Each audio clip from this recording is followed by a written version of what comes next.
Nous allons lire au verset 7. Amen. Je vais lire d'abord dans 3 différentes versions et puis nous allons analyser ensemble. La première version, c'est la version Darby. Tu ne prendras point le nom de l'Éternel ton Dieu en vain, car l'Éternel ne tiendra point pour innocent celui qui aura pris son nom en vain. Amen.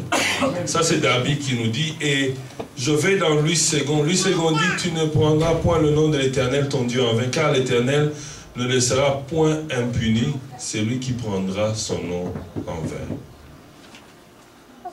La version Semeur nous dit ceci, tu n'utiliseras pas le nom de l'Éternel ton Dieu pour tromper, car l'Éternel ne laisse pas impuni celui qui utilise son nom pour tromper. Alléluia. Voilà le 3e commandement que Dieu a donné aux enfants d'Israël.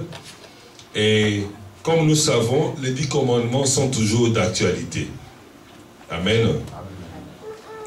Nous allons essayer de regarder ce commandement un peu, d'une manière un peu approfondie. Et pour voir que le Seigneur a commencé, après avoir dit qu'il est le Dieu qui les a sortis de l'Égypte, il les a nourris. Il a dit non, non, non, faites attention, je ne veux pas accepter un autre Dieu. Je ne veux pas accepter que vous fassiez des idoles ou des statuettes pour les adorer. En réalité, le Seigneur donnait le commandement, ce peuple était au bas du mont Sinaï. Comment est-ce qu'il pouvait appliquer ces commandements? Mais c'était dans le but de les préparer pour vivre à la terre promise. Amen. Le Seigneur savait qu'à la terre promise, il y avait toutes sortes de peuplades qui avaient leur Dieu et leur façon de voir les choses. Alors il les préparait car il sait que le cœur de l'homme est corrompu. Parce que lorsqu'ils vont voir les biens et toutes sortes de plaisirs, leur cœur va être corrompu. Il fallait qu'ils commencent à les préparer. Le Seigneur avait déjà vu, Dieu avait déjà vu, l'Éternel avait déjà vu que dans les peuplades, dans la terre promise, il y avait des gens qui prenaient le nom de Dieu en vain. Alors il les a préparés pour ne pas entrer dans ce même rythme. Tu ne prendras point le nom de l'Éternel, ça veut seulement dire que ne donne pas l'importance à quelque chose qui n'est pas de Dieu et tu colles le nom de Dieu. Prendre, c'est donner l'importance à quelque chose. Il ne laissera pas impuni. Le Seigneur dit qu'il y aura des conséquences. Rappelons-nous, dans le 2e commandement, il a dit, si celui qui vénère les faux dieux ou les statues, il va y avoir la punition jusqu'à la 4e génération, et celui qui me craint aura la bénédiction jusqu'à la 1000e génération.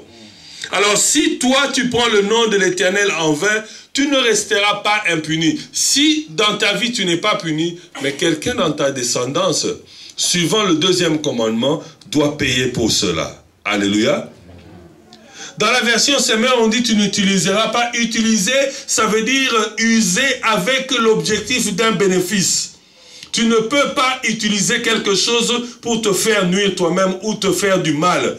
On utilise quelque chose dans le but de retirer soit un plaisir, soit un gain, ou soit une satisfaction morale. Alléluia. Donc le Seigneur dit que non, si tu utilises mon nom, c'est avec bénéfice. Mais dans le jeu de Dieu, c'est un jeu que les Anglais appellent le win-win game. C'est-à-dire tout le monde est gagnant. Toi tu gagnes et Dieu aussi doit gagner. Alléluia. Dieu doit prendre la gloire, mais toi tu dois prendre le bonheur. Amen. Donc si j'utilise le nom de Dieu, Dieu doit prendre la gloire dans ce que je fais, mais moi je vais tirer de mon côté le bonheur. Car j'utilise le nom de Dieu pour être capable de vivre sur la terre. Alléluia. Tu n'as plus le besoin du nom de Dieu quand tu seras au ciel, car tu es déjà à côté de lui. Tu as maintenant besoin de sa personnalité, de son personnage et de tout ce qu'il est.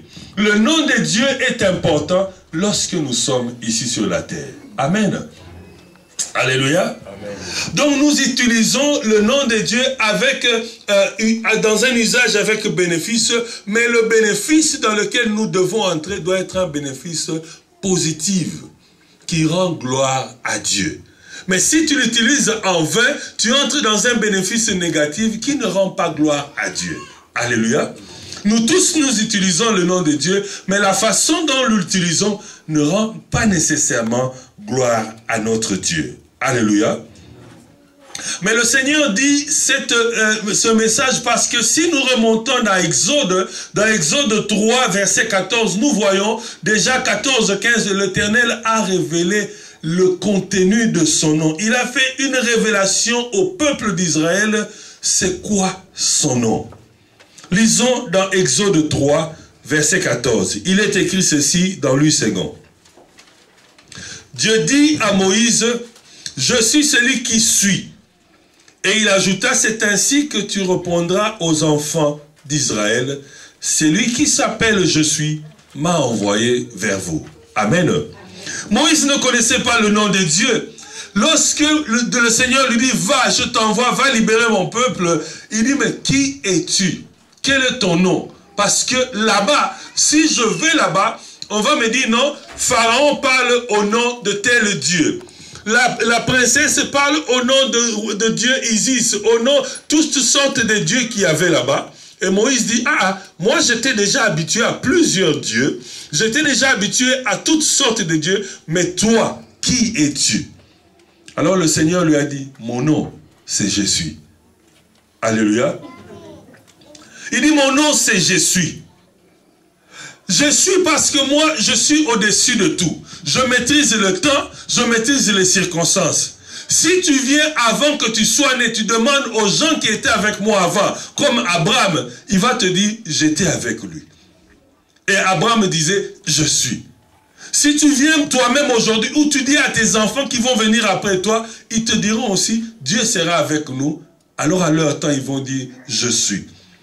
Le caractère de Je suis n'est pas limité ni par le temps, ni par l'espace. C'est un caractère qui est à tout moment permanent. Donc le nom de Dieu est à tout moment permanent. Et à sa toute puissance, à sa toute substance, il est un nom très puissant. Alléluia.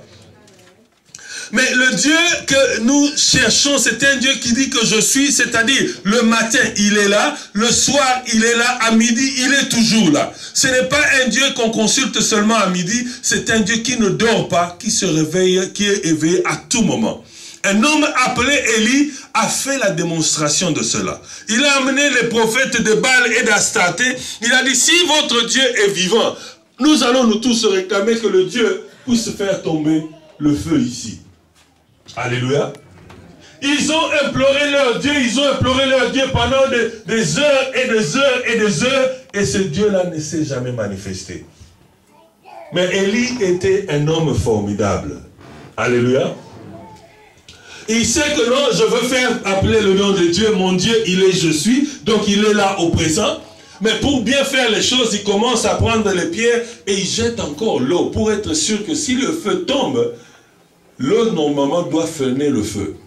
Donc comme ça, ils sont sûrs que le feu qui va tomber n'est pas n'importe quoi. Alléluia.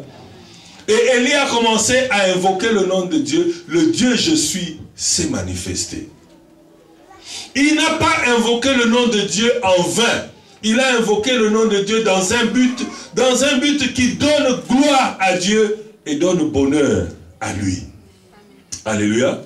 Si tu invoques le nom de Dieu en dehors de sa gloire, ça ne sert absolument à rien. Dieu savait que ce peuple allait vivre avec des païens, avec des peuplades barbares. Alors il les a préparés, il a dit, je suis. Vous ne pouvez pas prendre mon nom en vain. Parce qu'il a vu ce que les gens faisaient dans les autres peuples. J'ai regardé les objectifs de Dieu en révélant son nom. J'ai vu 4 objectifs. Quand Dieu a dit à Moïse,